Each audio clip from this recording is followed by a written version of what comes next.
Hey guys, what is up? It is the Fast Break Report here, bringing you guys another video. I'm using OBS for this video. I'm not using the $200 software I paid for a couple years ago that seems to work like shit when it comes to face cams on these types of videos.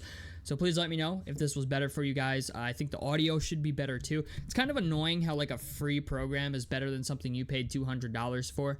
But nonetheless, let's just go ahead and get into this video.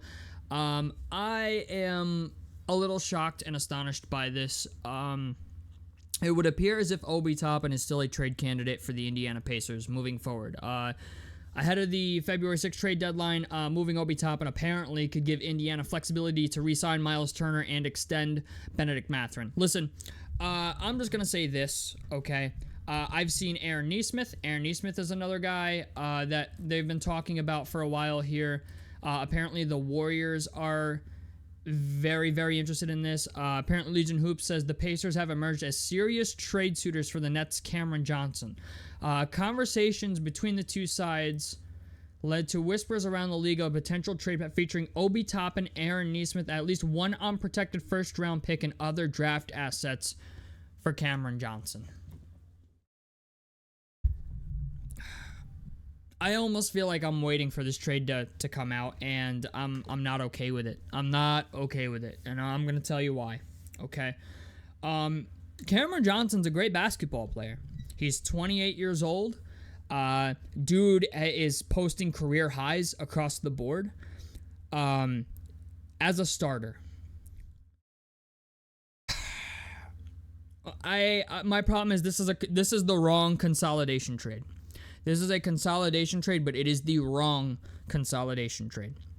This is a trade that I think will make our team worse. And I can't believe I'm saying that. Starting five will be better. Bench will probably be worse.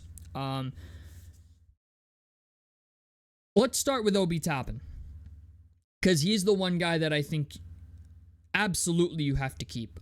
This is a trade that if it goes down, I believe the Nets win it. Obi Toppin has shown a lot in the past month. In the last 4 weeks, especially with Andrew Nembhard coming back, Obi Toppin has been playing some great basketball. Yeah, he's shooting 35% from three. Cam Johnson's a way better three-point shooter than him. Okay. Cam Johnson, I think, is all around a better player than Obi Toppin. Maybe not athletically, or even on the fast break. He doesn't have like that pizzazz that Obi Toppin has. I don't like this trade for the simple fact that we have two team-friendly guys that we would be trading, like contractual wise. We'd be trading two really good assets for another good asset that simply doesn't make us a championship contender. That is my problem with this trade. Cameron Johnson's a phenomenal player, and I feel like, I've been replying to people on Twitter about this trade, and everyone's like, oh, well, he's way better than Obi Toppin, and I don't think he's that much better. Like, I'm just gonna call it, okay?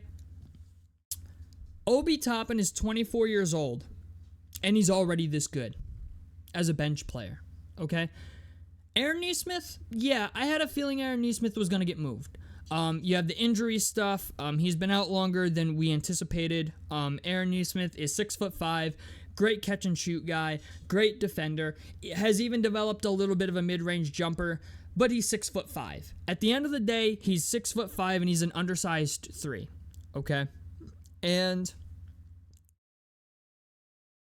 I just feel like what we're giving up to get Cameron Johnson is going to weaken our bench a lot. Unless Jarris Walker becomes the next Obi Toppin, which is putting a whole hell of a lot of faith in Benedict Mathurin and Jarris Walker. I think this makes the team worse. Like, I think we will no longer have the best bench in the NBA. I'm just gonna say that right now. Yes, TJ McConnell with Benedict Mathurin is something to marvel at. I think Jarris Walker's a guy who's becoming better, right? But I don't think Jarris Walker's ready. That's my problem. Like, we got a couple good weeks of ball out of Jarris Walker, and now we're like, okay, now's the time. Now let's pull the trigger on something, right? Cameron Johnson's a free agent in 2026. That's my problem with this. Cameron Johnson's a guy who's going to be a free agent next offseason. And he's a guy that is making $94 million total, okay, over the last 4 years. He's going to want more bread. He's going to want more money. So we're giving up 2 team-friendly contracts for a guy we're going to have to overpay next year, who is only going to average, he's going to average less points for our team than he did for the Nets, because I don't see Tyrese Halliburton deferring to Cameron Johnson, and Pascal Siakam's a better player than Cameron Johnson. So really, what we're trading is 2 solid team-friendly contractual guys, right? 2 guys that are really team-friendly. They're young guys, right? We're trading that for a 28-year-old guy whose numbers might even be inflated because he's just a good player on a bad team, right? Cameron Johnson has been very good this season, but the thing is, it's like, I get that he's a catch-and-shoot guy. I get that he's 6'8", but this is a consolidation trade that I just can't get behind. You know what I'm saying? Like, I would be fine with trading Aaron Nesmith plus Jarris Walker for a guy like Cameron Johnson, but I don't want to give up Obi Toppin, because Cam Johnson's not going to be a bench player if he comes to the Pacers. He's going to be the starting 3, okay? Pascal Siakam's been very good. Cam Johnson is having career highs this year. I get that. But you have to understand that those career highs in the next year are going to come with a massive payday. You still have to re-sign Miles Turner. So, like, and that's if Miles Turner even wants to come back. I would be very upset if we traded Obi Toppin and Aaron Nesmith for Cam Johnson, right?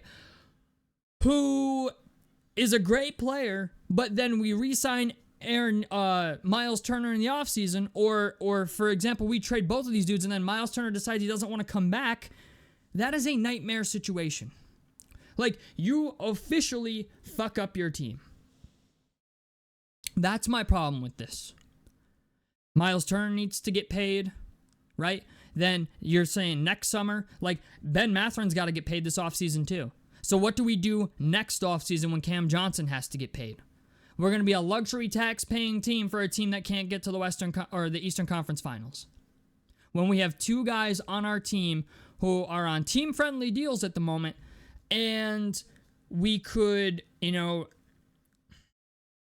I just keep our team kind of the way it is, and really strike while the iron's hot. Because I'm going to be honest, this feels like a desperation move. Like, this is what I imagine a desperation move looking like. Like, yeah, Cam Johnson, great player. But this package of Obi Toppin plus Aaron Nesmith plus draft, an unprotected first-round pick and other draft assets seems like a lot to give up for a guy who's only going to average like 15 points a game for you.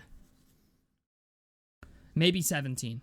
And that's if Tyrese Halliburton, that even depends on what Cameron Johnson's shot diet is going to look like. You know what I'm saying? Like, that's my problem with it. I feel like we're going to do this consolidation trade, bring in Cameron Johnson, and then once we bring in Cameron Johnson, if Miles Turner doesn't come back,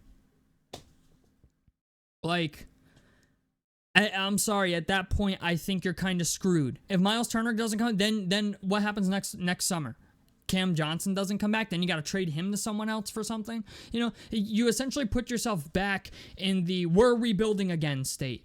And I don't think Tyrese Halliburton wants to be in that state. Pascal Siakam doesn't want to be in that state. Like, yeah, so long as you have Tyrese and Pascal, I think you're somewhat fine. At least in the East,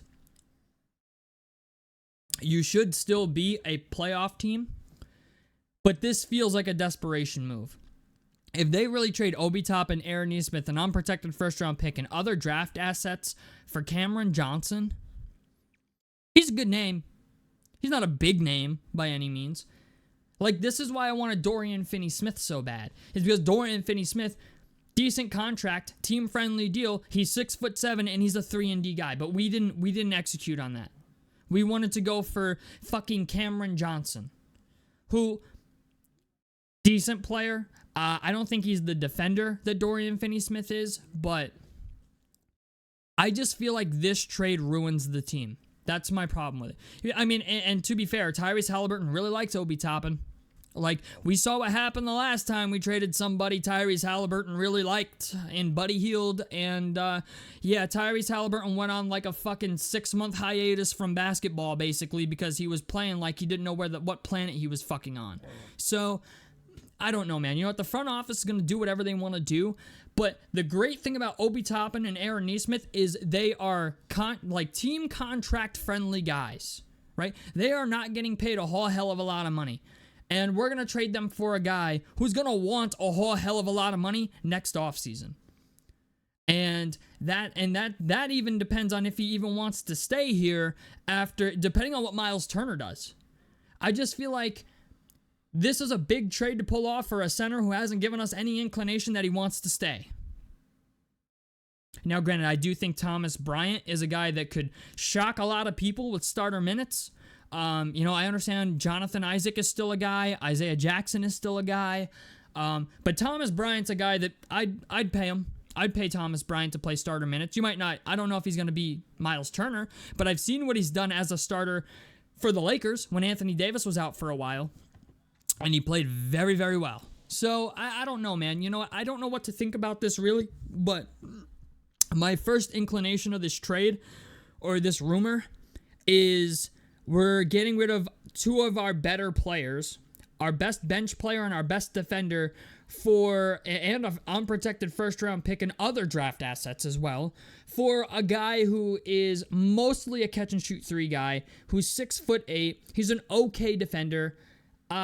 He's not a guy that's really going to change your defense. You know what I'm saying? It's just, this is the wrong consolidation trade. That's my problem with it. Because, if you're going to trade Obi Toppin and Aaron Nesmith plus draft picks and shit, you should get something a little better than Cameron Johnson. That's just where I'm at. Obi Toppin is, one of the best bench players in the league. We have TJ McConnell, who's the best backup point guard in the NBA. And you have Ben Mathurin, who's going to be coming off the bench as a 6th man. So, you have the best bench in basketball and a solid starting 5. At least it's solid. Yeah, I think you could maybe do a little bit better than Aaron Nesmith if the right trade came along. But this feels like a desperation move for reasons I do not understand. Unless the Simon family just lit a fire under Kevin Pritchard and Chad Buchanan's ass and was like, hey, you need to get me something better. And do it before February 6th, that I understand. Maybe this is the owner pushing the front office to make some type of bombshell trade. I don't know. But my first initial thought on this whole thing is this is a giant fucking mistake. Because Obi Toppin is 24, Aaron Nesmith is, 23, 24 as well. They're both on team-friendly deals. These are 2 guys we're going to trade to the fucking Nets, and they're going to become great players. Obi Toppin as a starter for the Nets is going to be fucking ridiculous. Aaron Nesmith as a starter, yeah, we see what he is already. I don't even think Aaron Nesmith is going to be a starter for the Nets, because they have Cam Thomas, they have D'Angelo Russell. If they get Obi Toppin might start for them. I don't know. Over Ben Simmons, maybe. They have Nicholas Claxton. I don't know if Aaron Nesmith is going to be as good a player for the Nets as he is for us. Which, I'd be okay with this trade if Obi Toppin wasn't included. That's basically where I'm at with it. Because at least you keep Obi Toppin, then it's okay, your bench unit doesn't completely fucking suffer. But you're putting a lot of bank on Jarris Walker here to be, you're kind of throwing him to the fire. And I like Jarris Walker, like him a lot. Do I think he's ready to replace Obi Toppin in the bench unit? No, I don't. I'm not in that camp yet. Jarris Walker, I think, has the ability to be a good basketball player, but I have not seen enough out of Jarris Walker to be yeah, he should be replacing Obi Toppin in the bench unit and in our second unit. I'm not there yet, and there's nothing you can tell me that will put me there. So I don't know. You know what? I feel like this trade's gonna happen, and I'm gonna be kind of pissed when it does. So tell me what you guys think about this down below in the comment section below. A like helps me out. Subscribe if you guys want to see more on the Fast Break Report. I'm out of this motherfucker. Peace, guys.